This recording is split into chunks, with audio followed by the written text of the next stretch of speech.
এর বাইরে মাননীয় আমাদের হোম সেক্রেটারি রয়েছেন, একটা ইনসিডেন্ট আপনার ঘটেছে এই হাওড়া ডিস্ট্রিক্টে, অ্যাডমিনিস্ট্রেটিভ ডিস্ট্রিক্ট, পুলিশ ডিস্ট্রিক্ট হচ্ছে হাওড়া রুরাল।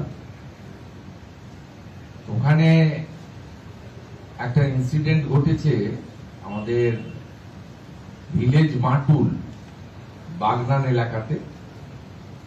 সেখানে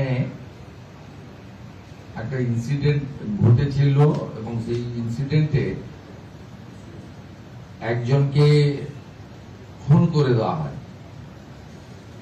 তিনি ভারতীয় জনতা পার্টির সমর্থক ছিলেন এবং এই ঘটনাটা ঘটেছে ওখানে একজন উপপ্রধান রয়েছেন গ্রাম পঞ্চায়েতে, তার নাম হচ্ছে মফিজুল ইসলাম খান। এলাকায় পরিবর্তিত পরিস্থিতিতে বিভিন্ন জায়গায় দুর্নীতির বিরুদ্ধে সাধারণ মানুষ প্রতিবাদ করছেন এবং ওই এলাকায় ওই উপপ্রধানের বিরুদ্ধে সরকারি অনেক স্কিম থেকে অর্থনৈতিক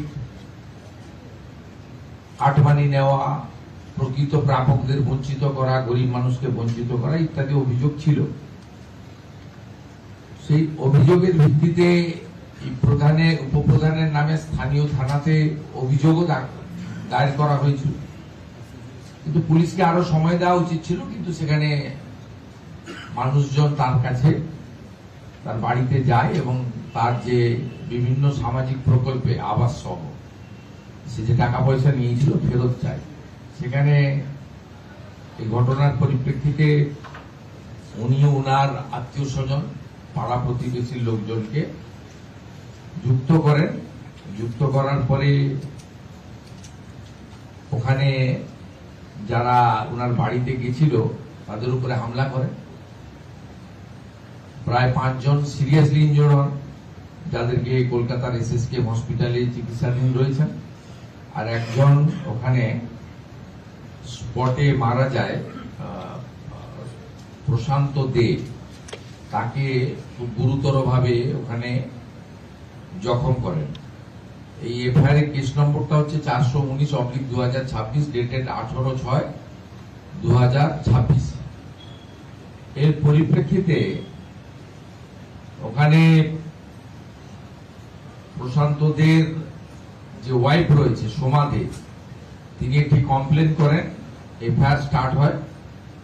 এফআইআর এ আপনার 8 জন অ্যাকিউজডকে গ্রেফতার করা হয়েছে, মনিরুল ইসলাম খান, রফিকুল ইসলাম খান এবং এটসেট্রা। 8 জন যারা ঘটনার সঙ্গে প্রত্যক্ষভাবে যুক্ত, তাদেরকে গ্রেফতার করা হয়েছে। এবং আমাদের জেলা প্রশাসনের পক্ষ থেকে ওই পরিবারকে 4 লক্ষ টাকা সরকারি সাহায্য চেক আজকে তুলে দেওয়া হয়েছে। এবং আমি আপনাদের কাছে এটা বলার জন্য এসেছি,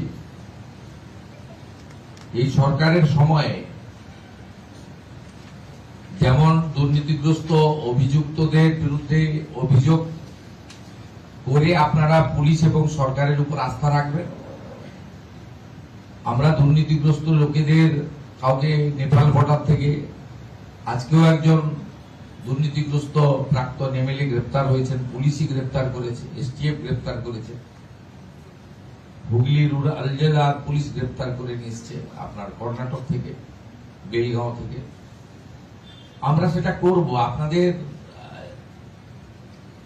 যৌথভাবে জড়ো হয়ে কারোর বাড়িতে যাওয়ারও দরকার নেই। তো আপনারা যে উদ্দেশ্য নিয়ে আইনের শাসন প্রতিষ্ঠা করার জন্য আমাদের এনেছেন, পুলিশের উপরে আস্থা রাখুন। যেটা পুলিশের কাজ আছে পুলিশ করবে, যেটা পুলিশ পারবে না, ইন্টারস্টেট আছে, সিআইডি সাহায্য নেবে। এসটিএফ আমাদের টিম বানানো হয়েছে, তারা আধুনিক প্রযুক্তি ব্যবহার করে অভিযুক্তদের গ্রেপ্তার করবে। যাদের বিরুদ্ধে তথ্য প্রমাণ রয়েছে, সবার ক্ষেত্রে তো আমরা বলবো না, ওইটা রাজনৈতিক প্রতিহিংসার প্রশ্ন নয়, সরকার এভাবে চলে না।